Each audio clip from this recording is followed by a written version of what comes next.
Assalamualaikum warahmatullahi wabarakatuh.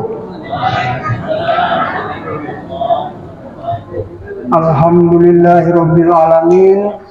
Assalatu wassalamu ala asrofil anbiya'i wal mursalin wa ala alihi wa sahbihi ajmain. Alhamdulillahirabbil alamin. Assalatu wassalamu ala rasulihil karim Sayyidina wa maulana Muhammadin wa ala alihi wa sahbihi wa sallim. Allahumma salli ala Sayyidina Muhammad wa ala ali Sayyidina Muhammad. Allahumma salli wa sallim wa barik ala Sayyidina Muhammad wa ala ali Sayyidina Muhammad adada khalqih wa ridho nafsih wa zinata arsyih wa midada kalimatih. Allahumma salli wa sallim wa barik ala Sayyidina Muhammad an-nabiyil ummi al-habibil mahbub al-alil qadri al-azimil jah wa ala alihi wa sahbihi wa sallim.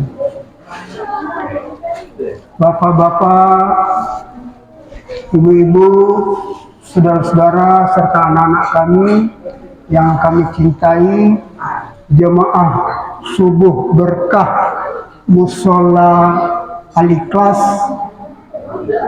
Pertama dan utama sekali, marilah kita mengucapkan rasa puji syukur yang tak terhingga kepada Allah Subhanahu wa Ta'ala, yang mana pagi hari ini alhamdulillah ringan kaki kita untuk melangkah ke rumah Allah ini, ringan kaki kita untuk berjalan, untuk mempelajari ilmu Allah.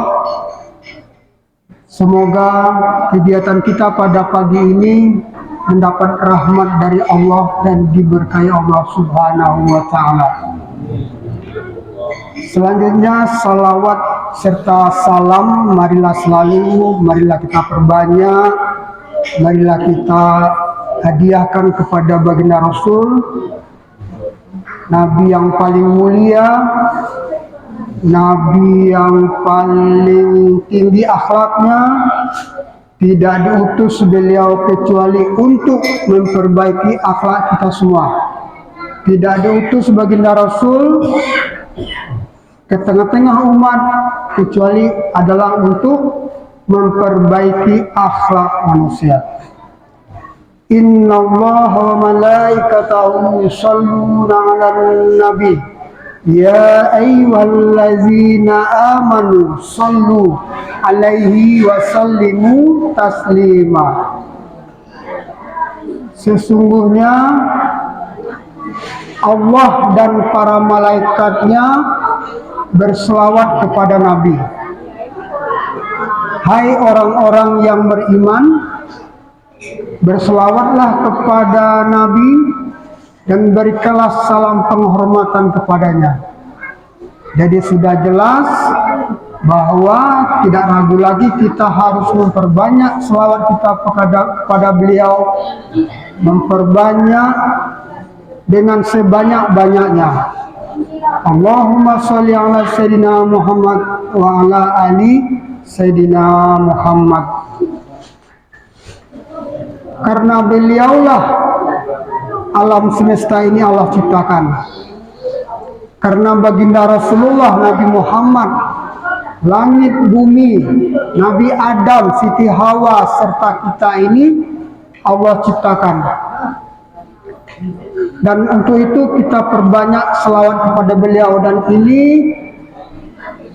sering saya sampaikan bahwa kita perbanyak selawat kepada beliau. Tidak terjadi pernikahan Adam dengan Ibu Siti Hawa kalau tidak berselawat kepada beliau. Berselawat 3 kali baru bisa terjadi pernikahan antara Nabi Adam dengan Siti Hawa. Bapak Ibu jamaah serta anak-anak kami jamaah musola Ikhlas yang dimuliakan Allah. Alhamdulillah, tadi telah kita mulai dengan ucapan Alhamdulillah. Alhamdulillah ini Bapak Ibu tidak biasa dianggap remeh, karena kata Nabi, seutama-utama zikir adalah mengucapkan la ilaha illallah. Sebaik-baik doa adalah Alhamdulillah. Jadi jika Bapak Ibu tidak ada banyak apa doa, susah untuk berdoa, banyak yang macam doa itu Bapak yang saya hafal ya. Namun nak mohon apa saya dengan Allah. Ibu tidak usah repot-repot. Kalau belum banyak hafal doa, banyak-banyaklah ucapkan Alhamdulillah. Alhamdulillah, Alhamdulillah. Bangun tidur, Alhamdulillahillazi ahyana ba'dama amatana wa ilaihun nusur. Segala puji bagi Allah yang telah membangunkan saya semalaman tidur, mewafatkan saya dan kembali menghidupkan saya. Bersyukur kita. Alhamdulillah. Jadi seutama zikir, sebaik zikir adalah kalimat la ilaha illallah Muhammadur Rasulullah. Karena kita umat Nabi Muhammad, biasakan lisan kita setiap menyebut kalimat la ilaha illallah, sambunglah dengan Muhammadur Rasulullah. Kalau Nabi tadi kan mengatakan zikir terbaik adalah la ilaha illallah. Dado kan Bu kalimatnya Muhammadur Rasulullah. Nah, kita sebagai umatnya sambung dengan Muhammadur Rasulullah. Kalau tadi zikir la ilaha illallah, la ilaha illallah, tidak ada kan Muhammadur Rasulullahnya, dalam hati kita sambung dengan la ilaha illallah, sambung dalam hati kita Muhammadur Rasulullah. Jadi bergandeng terus nama Allah dengan nama Nabi Muhammad. Di surga itu kata Nabi Adam itu sudah ada nama Nabi Muhammad itu.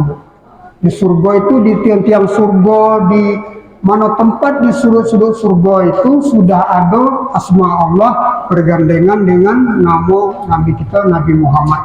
Belum lagi Nabi kita diciptakan oleh Allah, Nabi Adam sudah diciptakan, tapi nama baginda Rasul Nabi Muhammad itu sudah ada di surga.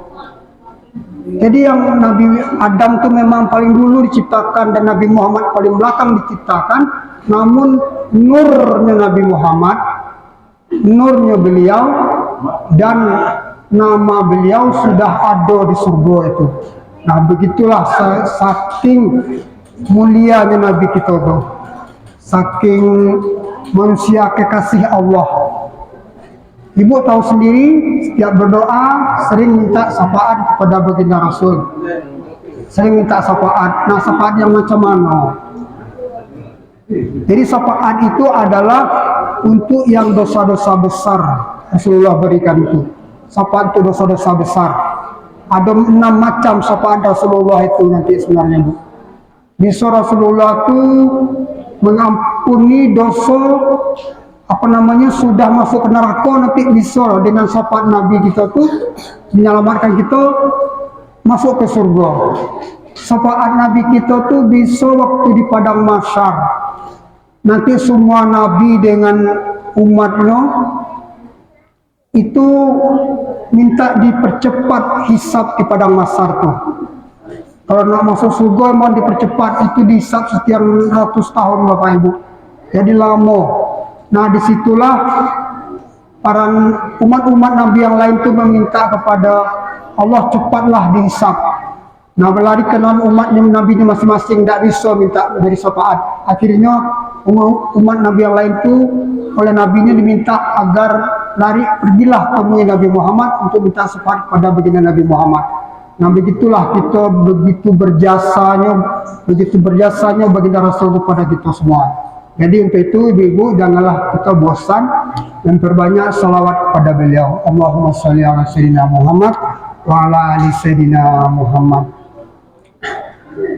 Jemaah mushola Al-Ikhlas yang kami hormati, yang dimuliakan Allah. Kita singgung sedikit tentang keutamaan membaca Al-Quran, Bapak Ibu ya.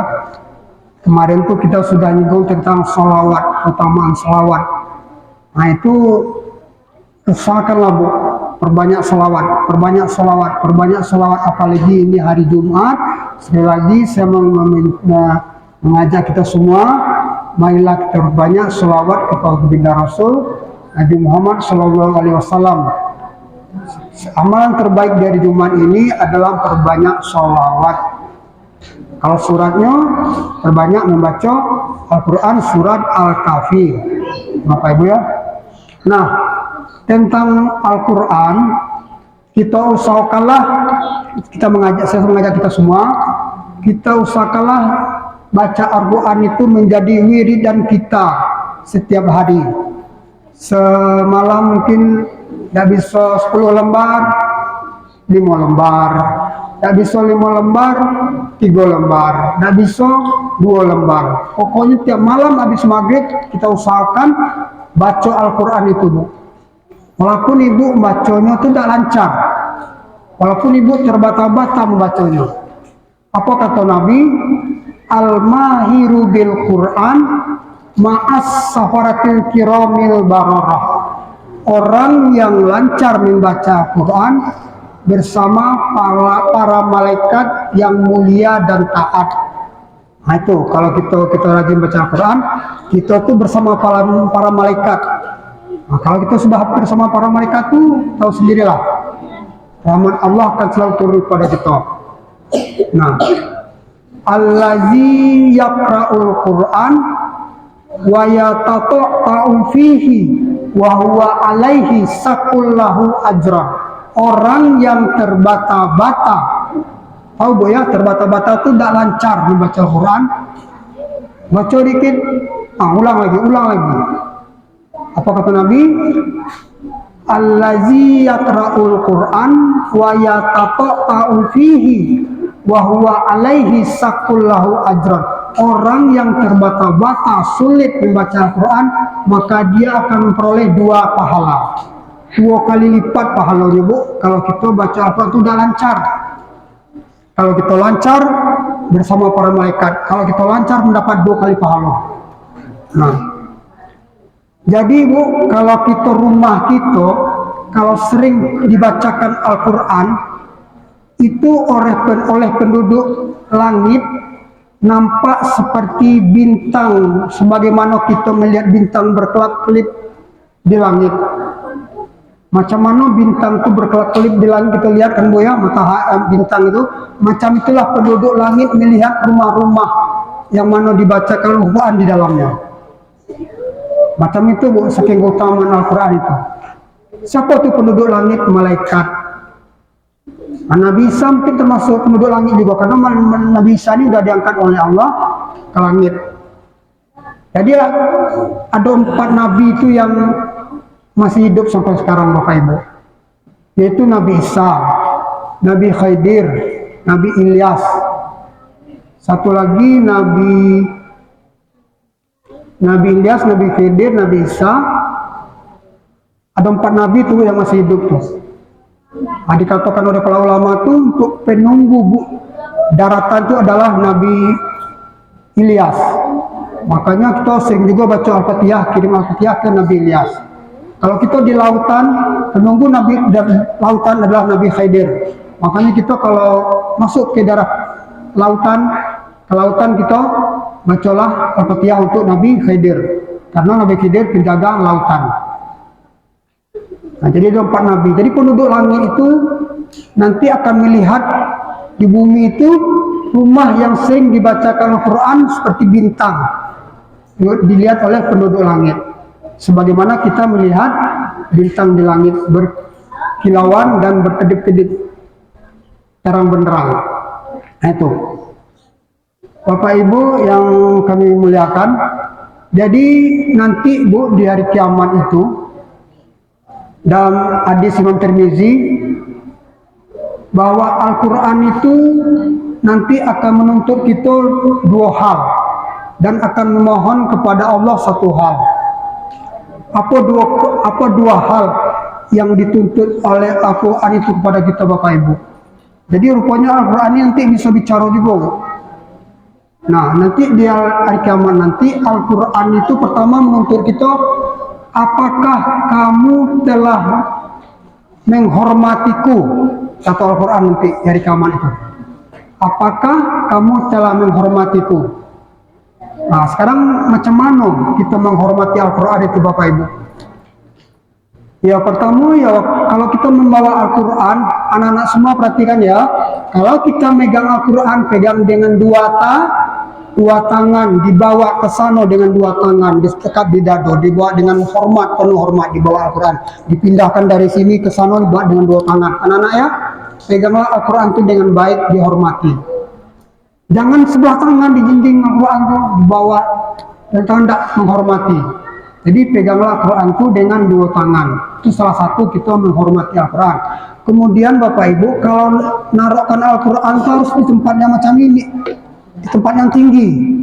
Jangan lagi di bawah, di lantai dilebahkan lebih rendah daripada kemaluan kita, harus lebih tinggi dia tuh posisinya.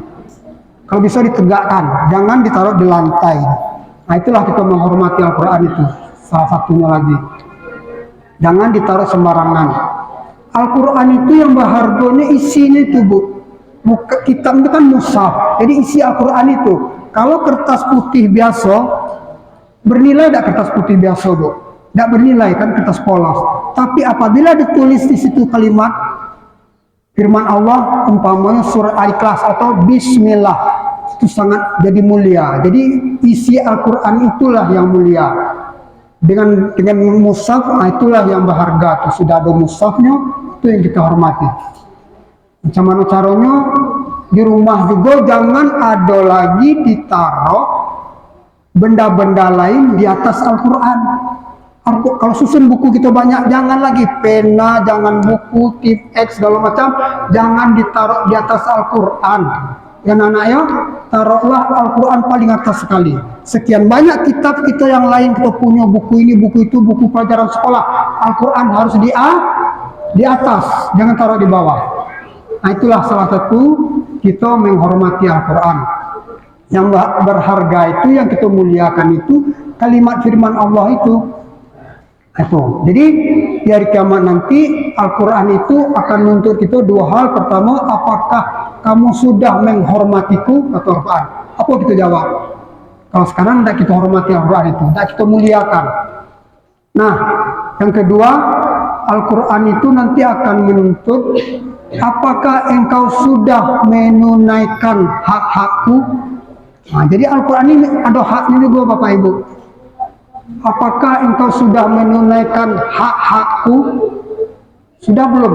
Kata Imam Abu Hanifah, menunaikan hak Al-Quran itu adalah kita membacanya setahun khatam 2 kali. Kita membacanya setahun khatam 2 kali. Itulah kita sudah menunaikan hak-hak Al-Quran. Itu kata Imam Abu Hanifah.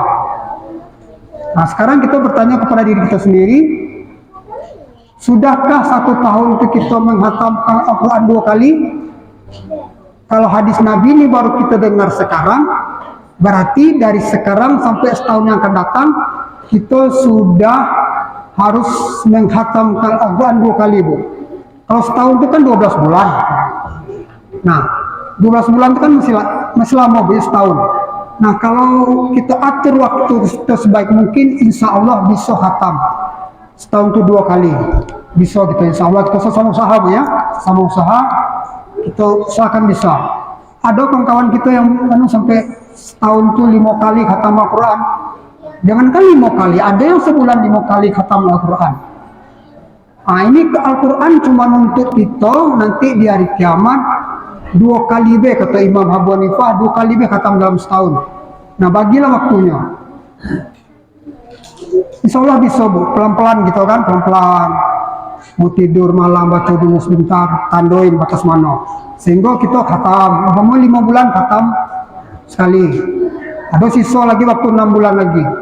Khatam lagi sekali. Insya Allah kalau kita bertekad, niat kita yang tulus dan ikhlas karena Allah, kita takut dituntut oleh Al-Quran itu, mulailah kita dari sekarang, kita ejo dari sekarang sampai setahun yang akan datang, kita harus khatam Al-Quran 2 kali.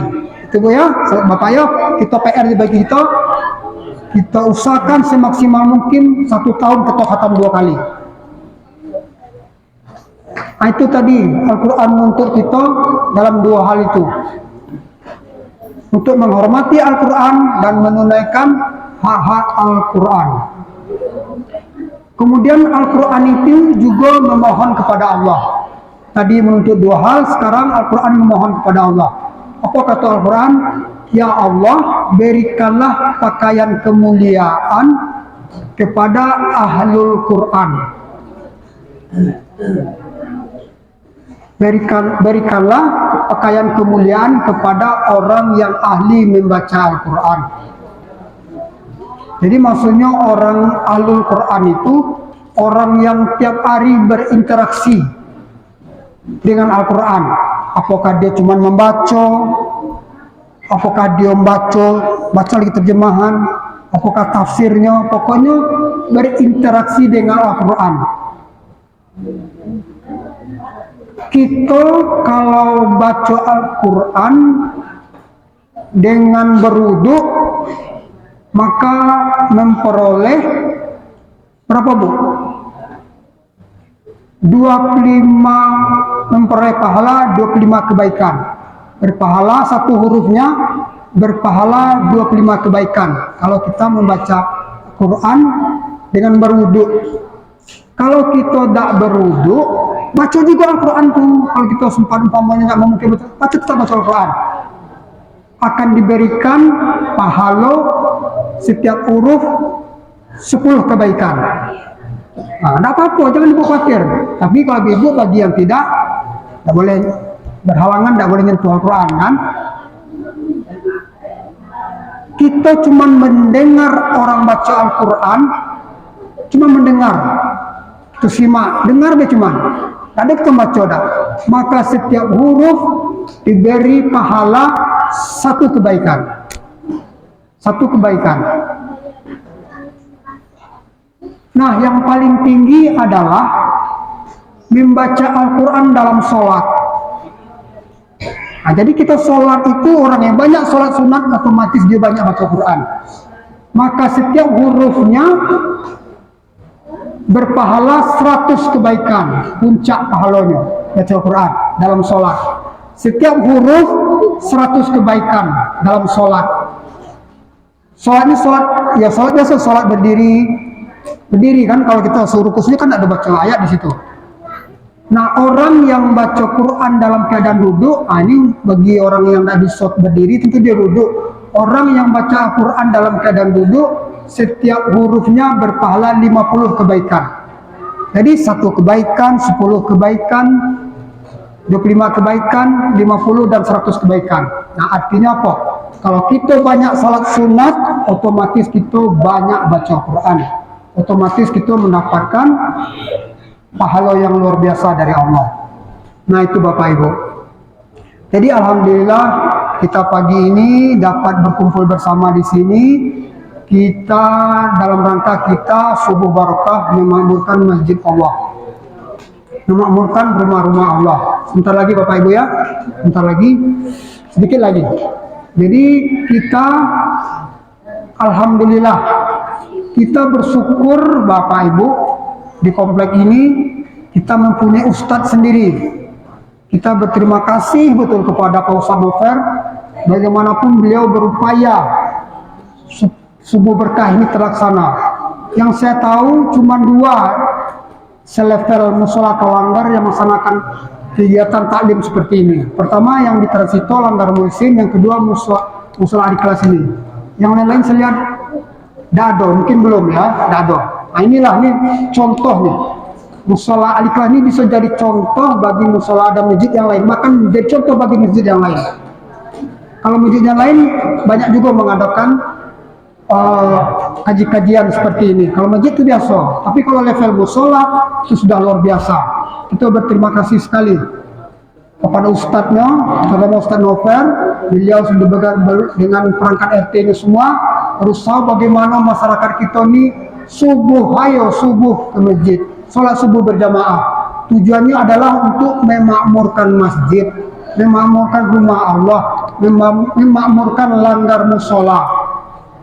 Jadi kita bersyukur sekali. Dan juga alhamdulillah Pak Susilo yang ahli teknologi seperti ini juga berperan sangat penting di sini. Jadi Pak Novel sama Pak Susilo ini bagi saya itu aset bagi RT sini. Makanya Bapak Ibu ya jangan sampai pindah beliau dari RT kita nih. Kita nanti kalau beliau ada rezeki dia pindah lagi keluar kan. Pak Novel pindah keluar, Pak Novel mau pindah Kerinci, mungkin nanti tanya lawan bupati nanti tinggal kita kehilangan orang-orang yang sangat berjasa bermanfaat bagi orang banyak. Jadi jangan sampai maka dinyamankanlah beliau di sini sama-sama kita. Nah itu Bu ya. Jadi alhamdulillah waktu kita sudah hampir. Nah satu lagi pesan saya bagi kita semua, kita kan ini sudah termasuk majelis ilmu Bapak Ibu ya. Jadi majelis ilmu Bapak tahu sendiri manfaatnya. Orang yang berangkat dari rumahnya pergi ke suatu majelis ilmu, maka malaikat akan menaungi perjalanan orang tersebut sampai ke majelis ilmu tersebut. Jadi Bapak Ibu dari rumah itu sudah dinaungi malaikat, niatnya sini untuk ilmu. Niatnya mempelajari ilmu Allah, dinaungi malaikat. Sampai kata dalam hadis itu orang untuk ilmu itu ikan di laut dan semut di rumahnya ikut mengistighfar, memohon kepada Allah supaya orang itu diampuni. Pokoknya sebegitu banyak manfaat majelis ilmu. Nah, jadi itulah Bu ya. Jadi alhamdulillah kita hari ini dapat hari di sini dan ini sudah hampir jam 6. Kalau kita lihat di jadwal sholat itu matahari terbit adalah jam 6 lewat 1. Jadi sekitar setengah jam tidak sampai bagi ibu bapak yang mau sholat sholat Isra sebentar lagi waktunya. Itu lebih utama Bu. Kalau besok kerjakanlah, tanggung itu balik ke rumah. Itu saran. Mudah-mudahan bagi yang ada waktu, yang tidak ada keperluan lain, ya Bapak silakan tetap di sini. Kita sholat Isra, sholat sunat waktu masuk waktu suruh nanti. Waktu suruh masuk kan jam 6 lewat 1. Nah tambahkan 10 menit setelah itu. Waktu matahari terbit kita tidak boleh sholat, tapi lewatkan sedikit. 10 menit atau 15 menit baru kita sholat. Sayang sekali dari rumah kita sudah berwudu, sholat berjamaah, tidak kita manfaatkan sholat Isra. Rugi sebenarnya kita, ruginya. Kita umpama katakanlah kita subuh sini kan sekali seminggu, kita punya waktu yang khusus disediakan, tapi kita udah sholat Isra, rugi gitu.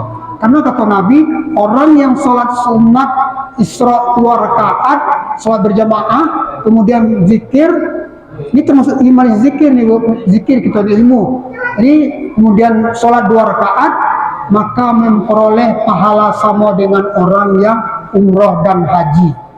Besar Bu. Bagi kita yang mungkin belum Allah takdirkan naik haji sampai kita meninggal nanti, Allah Maha Kuasa memberi kita pahala seperti orang umroh walaupun kita belum umroh, memberi pahala kita sama dengan orang haji walaupun kita belum haji. Nah, jangan kita manfaatkan waktunya momen yang tersebut. Nah itulah Bapak Ibu ya. Jadi saya mohon maaf kalau kelamaan. Itu saja yang dapat saya sampaikan. Saya mohon maaf, sekali lagi mohon maaf lebih dan kurang tidak dapat sampaikan. Satu sudahi dengan billahi taufik wal hidayah. Wassalamualaikum warahmatullahi wabarakatuh.